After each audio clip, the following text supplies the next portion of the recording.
9 నెలల నుంచి అంతరిక్షంలోనే చిక్కుకున్న సునీత విలియమ్స్ గారిని ఎందుకని నాసా వెంటనే భూమి మీదకి తీసుకుని రాలేకపోయింది? 8 రోజుల్లో రావాల్సిన వారు 9 నెలల తర్వాత వచ్చారు. సునీత విలియమ్స్ గారిని భూమి మీదకి తీసుకురావడం అంత కష్టమైన పైన నాసాకి?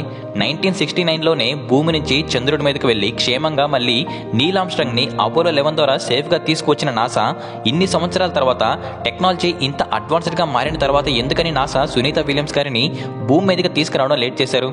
అసలు సునీత విలియమ్స్ గారు అంతరిక్షంలోకి ఎందుకు వెళ్లారు? ఇలాంటి చాలా విషయాలు ఈ వీడియోలో మనం మాట్లాడుకుందాం. జూన్ 5, 2024న సునీత విలియమ్స్ గారు ఒక టెస్ట్ మిషన్ కోసం బోయింగ్ కంపెనీ తయారు చేసిన బోయింగ్ స్టార్ లైనర్ అనే స్పేస్ క్రాఫ్ట్ లో సునీత విలియమ్స్ గారు ఐఎస్ ఇంటర్నేషనల్ స్పేస్ స్టేషన్ కి వెళ్లారు. సరిగ్గా 8 రోజుల తర్వాత అదే స్టార్ లైనర్ స్పేస్ క్రాఫ్ట్ ద్వారా తిరిగి భూమికి రావాల్సి ఉంది.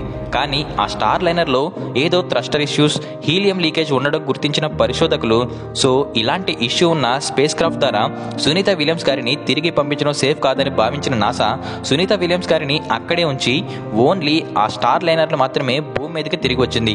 కానీ ఆ స్టార్ లైనర్ ఎటువంటి ఇబ్బంది లేకుండా క్షేమంగానే భూమిని చేరుకుంది. నాసా ఎందుకని రిస్క్ చేయలేదంటే 1986లో 7 ఆస్ట్రోనట్స్ ఉన్న ఒక ఛాలెంజర్ స్పేస్ షటిల్ భూమి నుంచి బయలుదేరిన 73 సెకండ్ల తర్వాత 14,000 కిలోమీటర్ల ఎత్తులో ఉండగా ప్రపంచం అంతా చూస్తుండగా ఒక్కసారిగా పేలిపోయింది. దాంట్లో ఉన్న ఆస్ట్రోనట్స్ అందరూ కూడా చనిపోయారు. ఆ తర్వాత 2003లో కొలంబియా స్పేస్ షటిల్ ప్రమాదం జరిగింది. దాంట్లోనే కల్పనా చావ్లా గారు చనిపోయారు. ఆ తర్వాత నాసా స్పేస్ షటిల్ ప్రోగ్రామ్ ని పూర్తిగా ఆపేసింది.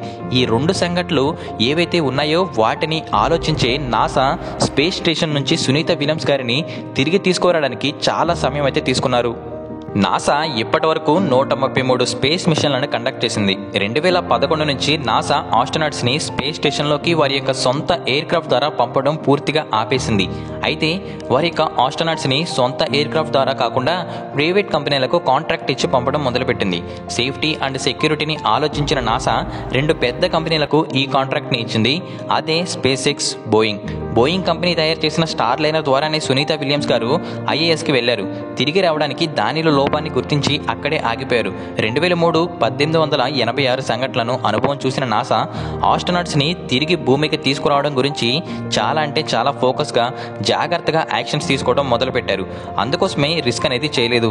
స్టార్ లైనర్ లో సమస్యలు గుర్తించిన తర్వాత నాసా సునీత విలియమ్స్ ని అందులో తిరిగి తీసుకురావడం అస్సలు రిస్క్ చేయలేదు. 2025 వరకు వారిని అక్కడే ఉంచాలని డిసైడ్ అయింది. అప్పటి నుంచి వీరిని భూమి మీదకి తీసుకురావడానికి సేఫ్ గా ఉండే స్పేస్ క్రాఫ్ట్ కోసం వెతికింది నాసా. అప్పుడే స్పేస్ ఎక్స్ సంస్థ నుంచి తయారు చేసిన డ్రాగన్ అనే స్పేస్ క్రాఫ్ట్ ద్వారా తిరిగి తీసుకురావాలని అనుకున్నారు. ఈ స్పేస్ ఎక్స్ కంపెనీ ఏదైతే ఉందో ఇదే బోయింగ్ కంపెనీకి అపోనెంట్. అందుకోసమే స్పేస్ ఎక్స్ తయారు చేసిన స్పేస్ క్రాఫ్ట్ నుంచి తిరిగి తీసుకురావడం అనేది వారికి నచ్చలేదు. ఇప్పుడు స్పేస్ ఎక్స్ కంపెనీ యొక్క డ్రాగన్ స్పేస్ క్రాఫ్ట్ ఐఏఎస్తో డాగింగ్ అయింది. దాంట్లోనే సునీత విలియమ్స్ గారు తిరిగి వచ్చారు. ఆస్ట్రోనాట్ స్పేస్ క్రాఫ్ట్ ద్వారా అంతరిక్షంలోకి వెళ్లడం కన్నా తిరిగి రావడమే చాలా డేంజర్ అని చెప్పుకోవచ్చు. అలా ఎందుకంటే ఆస్ట్రోనాట్స్ ఉన్న స్పేస్ క్రాఫ్ట్ దాని యొక్క కక్షలో నుంచి భూమి వాతావరణంలోకి ప్రవేశించినప్పుడు గ్రావిటీ ఫోర్స్ వల్ల గంటకి 38,000 కిలోమీటర్ల వేగంతో స్పేస్ క్రాఫ్ట్ భూమి వైపు దూసుకొస్తుంది. అంత స్పీడ్తో ట్రావెల్ చేయడం వల్ల ఈ స్పేస్ క్రాఫ్ట్ అనేది వాతావరణంలో చాలా చేంజెస్ వల్ల 1650 డిగ్రీల సెల్సియస్ వరకు ఉష్ణోగ్రతకు గురవుతుంది. ఎలా కనిపిస్తుందంటే అది ఒక మండుతున్న అగ్నిగోళంలాగా కనిపిస్తూ ఉంటుంది. అంత ఉష్ణోగ్రతతో అంత వేగంతో వస్తున్న స్పేస్ క్రాఫ్ట్ దగ్గరికి వచ్చే కొద్దీ దాని యొక్క వేగం అనేది తగ్గాలి, లేకపోతే భూమిని గుద్దుకొని పేలిపోవడం లాంటిది జరుగుతుంది. అంతటి వేడిని తట్టుకునేలాగా హీట్ షీల్డ్స్ ని వేగాన్ని తగ్గించడం కోసం కావలసిన పారాషూట్స్ కూడా ఏర్పాటు చేస్తారు. 38,000 కిలోమీటర్ల వేగంతో ఉన్న స్పేస్ క్రాఫ్ట్ 1000 కిలోమీటర్ల వేగానికి పడిపోతుంది. ఆ తర్వాత ఇంకా దాని వేగాన్ని తగ్గించడం కోసం ముందుగా ఏర్పాటు చేసిన పారాషూట్స్ ని రిలీజ్ చేస్తారు. అప్పుడు దాని యొక్క వేగం 2 నుంచి 1.5 మీటర్లకి తగ్గించి ఏదైనా సముద్రంలో సేఫ్ గా ల్యాండ్ చేస్తారు. ఆల్రెడీ అక్కడ రెడీగా ఉన్న షిప్స్ వారిని స్పేస్ క్రాఫ్ట్ నుంచి బయటకు తీసుకుని వస్తారు. సునీత విలియమ్స్ గారిని కూడా అంతే సేఫ్ గా తీసుకురావడానికి నాసా స్పేస్ ఎక్స్ కంపెనీ తయారు చేసిన డ్రాగన్ ని ఉపయోగించారు. 2024 సంవత్సరంలోనే ఎలాన్ మస్క్ నేను నా స్పేస్ క్రాఫ్ట్ ద్వారా సునీత విలియమ్స్ గారిని భూమికి చేర్చుతా అని చెప్తే అప్పటి బైడెన్ గవర్నమెంట్ ఎలాన్ మస్క్ ని కావాలనే అవకాశం ఇవ్వలేదు. మార్చి 18, 2025 ఉదయం 10:35 సునీత విలియమ్స్ గారు ఈ స్పేస్ క్రాఫ్ట్ డ్రాగన్ లో ఎక్కారు. అతి తక్కువ టైంలోనే వీరిని భూమికి సేఫ్ గా ల్యాండ్ అయ్యేలాగా చేశారు. ఈ విజయం ట్రంప్ గవర్నమెంట్ కి మరియు ఎలాన్ మస్క్ కంపెనీకి ప్రపంచవ్యాప్తంగా మంచి పేరునైతే తెచ్చిపెట్టింది. చూశారు కదా ఈ వీడియో.